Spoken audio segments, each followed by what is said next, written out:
Our next presenter is Dr. Liu, who is the Vice General Manager at Beijing Chongguanchun Shui Mu Medical Technology Ltd, which is a major product registration consulting firm. They help international companies access the Chinese market by overcoming regulatory hurdles. Dr. Liu will give us an overview of IVD registration in China. She will introduce the regulatory structure in China, then dig deeper into the 4 parts of that structure. And she will also show you the specific registration path for IVDs. Dr. Liu, over to you. Thank you. Good afternoon, everyone. I'm Liu Zhen. I came from BGC Shui Mu Medical Tech Service Group. Today, I would like to share with you something about the IVD product registration in China. The exporting of medical device to China shall meet the regulations and requirements of China. This set of regulation and requirements is quite complex, and due to the time constraints, only a brief outline can be introduced today. If you have any question, please feel free to contact me after the meeting. My presentation will cover the following aspects. Part 1, to introduce the regulation system in China. Part 2, elaborates risk classification of IVD products. Part 3, registration process of IVD reagent. Finally, I just show you what we can do in the whole process. The regulation structure in China consists of 5 levels: law, order, decree, normative document, and technical guidelines and standards. For medical device, the highest level of regulation is State Council Order 739, regulations for the supervision and administration of medical device. It has been amended several times along with the industry development. Now, State Council Order 739 is the latest version, which issued on February 9, 2021 and entered into force on June 1, 2021. The purpose is to ensure the safety and effectiveness of medical devices to protect human health and life safety, and promote the development of medical device industry. All organizations or individuals engaged in research and development, manufacturing, sale, and distribution, use, supervision, and administration of medical device within the territory of China shall apply to the regulation. The third layer regulation is the NMPA decrees. NMPA is short for National Medical Products Administration. There are 17 NMPA decrees. For example, the administrative measure for the registration and filing of medical device, and administrative measure for registration and filing of in vitro diagnostic reagent. The fourth layer regulation are normative documents, about 145 documents. These documents are more detailed requirements and for research and development, manufacturing, sale, and distribute use. The first layer regulation are technical guidelines and standard, more than 2,000 documents. This document focuses on specific technical requirements for specific medical device product or IVD product. Based on this content, we've divided all regulation into 4 broad categories, which are GRP, GCP, GMP, and GSP. In the following slide, I will specify the 4 categories. GRP is a good registration practice. This table lists several files that need to be focused on. These documents are mainly used to guide the enterprise how to register a product, what standards and requirements the product should follow, which documents should be prepared and submit, which department you should apply for. The first one and the second one are the most important registration regulation. Administrative measure for the registration and filing of medical device and in vitro diagnostic reagent. They are the root of the registration activities. Here is a definition of IVD reagent. It has a specific registration regulation, which sometimes is a little different from medical device. In China, most of IVD are regulated as medical device, but there is still a small amount of reagent regulated as drug, including ABO blood typing reagent, HBsAg ELISA kit, HCV-AB ELISA kit, HIV-AB ELISA kit, syphilis. These reagents are mainly used for blood transfusion or blood source screening. GCP is good clinical practice. Clinical evaluation of IVD reagent refers to process of analyzing and evaluating clinical data by scientific and reasonable method. It is to confirm whether the product can meet the clinical requirement or intended use, so as to prove the safety and effectiveness of IVD reagent. In general, product clinical evaluation is the most important and complex step because it usually is time-consuming and costs the most in the whole registration process. And it is also facing the most challenging question in the technical view by CMDE. CMDE is short for Center for Medical Device Implementation of NMPA. The IVD reagent classification is based on the product risk level, Class 1, Class 2, and Class 3, measure the risk from low to high. So the clinical performance and requirement are different. Class 1 exempting from clinical performance assessment. Most Class 2 are clinical trial exempted, only required to conduct method comparison with the already approved equivalent reagent. Most Class 3 are required clinical trials. Please refer to the clinical trial exemption list of IVD reagent. It's dynamic update by CMDE. GMP is referred to good manufacturing practices. The enterprise shall establish the quality management system related to product research and development and manufacturing, and shall keep its effective operation according to the first regulation in the table. ISO 13485 is an international standard for the production and management of the vitro diagnostics medical device and has been recognized globally for a long time. There's some difference between China GMP and ISO 13485. The big difference is that GMP required IVD reagent to be manufactured in cleaning room of at least 100,000 grade. By contrast, the ISO 13485 has no specific required for cleaning workshop. GSP refers to good supply practice. Those engaged in medical devices distribution activity shall have premises and storage conditions adapting to their distribution scale and scope, and shall have quality management systems. After the product is approved, when they enter the commercial market, needed to follow the post-market supervision, and the license holder assume primary responsibility for its life cycle management and should monitor all the post-market activity to make sure the products are safe and effective. Go to second part.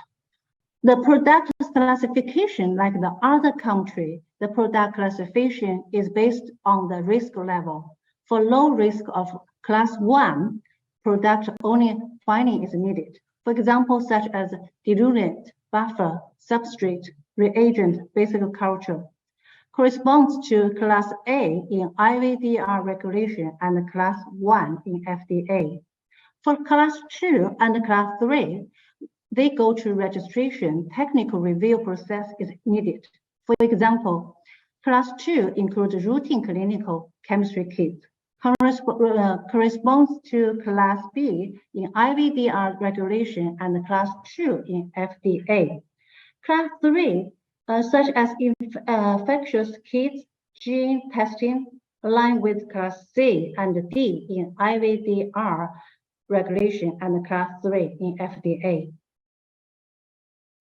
The classification is also relevant to registration application department. Central FDA, that is NMPA in China, covers all the imported products, no matter is it Class 1 or 2 or 3.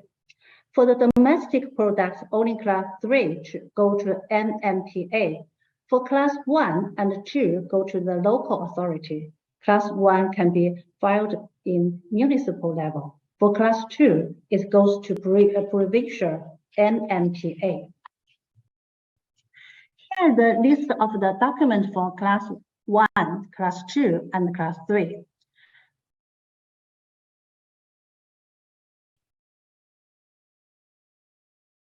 Here we go to the third part, the registration process of IVD reagents when the product can under development. The NMPA regulation requires should take into consideration, include all the requirements in design input. Then the product sent to test center for testing or conduct self-testing if QMS is qualified. Then verify the clinical performance, clinical trials, and others both have the guidance to follow.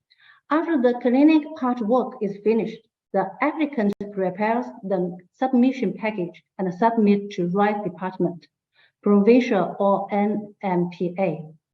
The technical review center will check the document and release supplementary notice. For domestic product registration, the on-site QMS audit may be needed. After submit the supplementary documents and pass the technical review, then you can get the lines. The lines holder can apply for production lines or entrust other companies to do so. Here I specify the registration workflow in detail. It can be divided into 3 phases: pre-submission, review, approval, and the lines maintained after approval. At the pre-submission preparation phase, there is a pre-submission consultation window for the confusion of the regulatory and technical question if you have. There is a classification category covers most of the medical device. For some products, if the classification is not clear, you can apply the class definition or submit as Class 3 directly. You can send to product to qualified test lab for production testing, such as us, ZGC Shuimu, or do self-testing if QMS cover. If the product is clinical trial exempted, then the clinical evaluation can be conducted parallel with the testing. A complete comparison with the predicate medical device is needed. While if the product needs to clinical trial in China, then after the passing the test, clinical trial can be studied. Currently, NMPA encourages innovative product very much. There is a green channel for this kind of products. Also for the clinic urgent needed emergency products. After finding all the documents for submission, you will begin the review and approve generally with the central or provincial NMPA. The first step is acceptance of registration application. Still, this is priority evaluation and approve process for the innovative urgent product in the technical review step. That is, 1, priority is given to quality management system inspections. No waiting period in the review queue. 3, get special communication channels with the review panel. When the review finishes checking all the documents, if they couldn't meet the relevant requirement, then the review will issue a defect letter to the applicant, jointly requesting the required information. Expert consultation meeting may be needed. It refers to the process in which the CMDE invites the consultant expert to discuss the comment on the technical issue to be consulted, the registration and appraisal of medical device. If there is some confusion about the supplementary requirement before submitting, the applicant or holder may communicate with the reviewer on the issue of defective letter. There is only one opportunity to submit the supplementary document. Rejected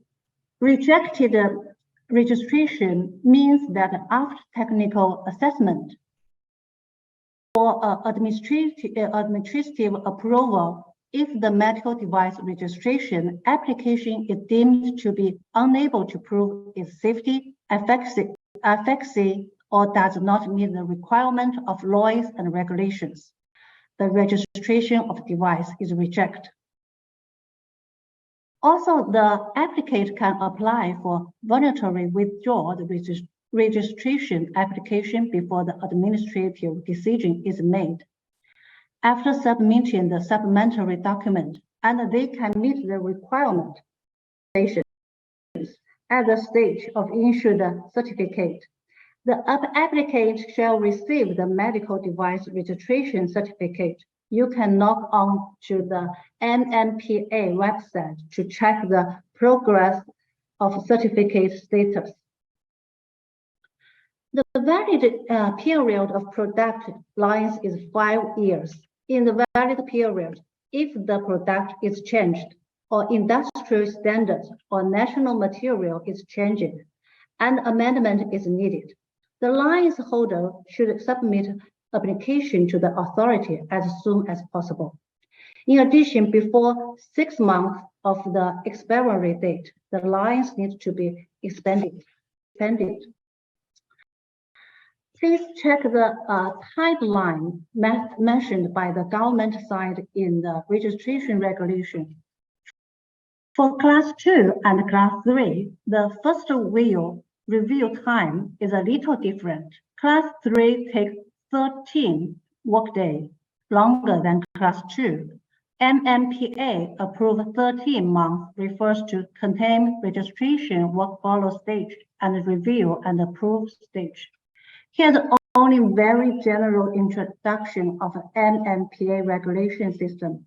Well, from the practical operation is a long and complicated process to get the product approved and monitor the whole life cycle to keep the medical device safe and effective. Let's introduce the ZGC3 MOVE. ZGC3 MOVE was founded in 2017. All the founders are experts from the medical device regulatory fields and worked in this field for more than 20 years.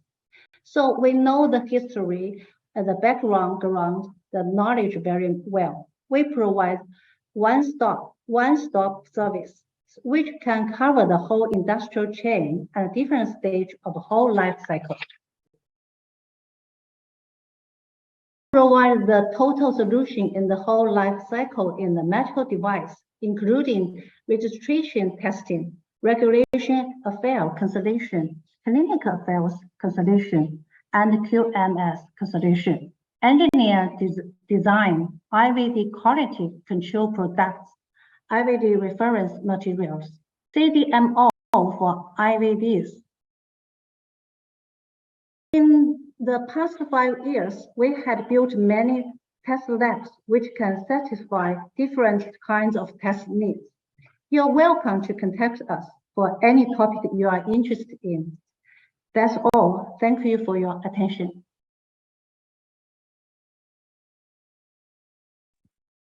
Wow, that was a lot of information in a short amount of time. I must say your slides on the workflow made me think that I understood everything and it's easy, although I imagine it's not. Thank you very much, Dr. Liu.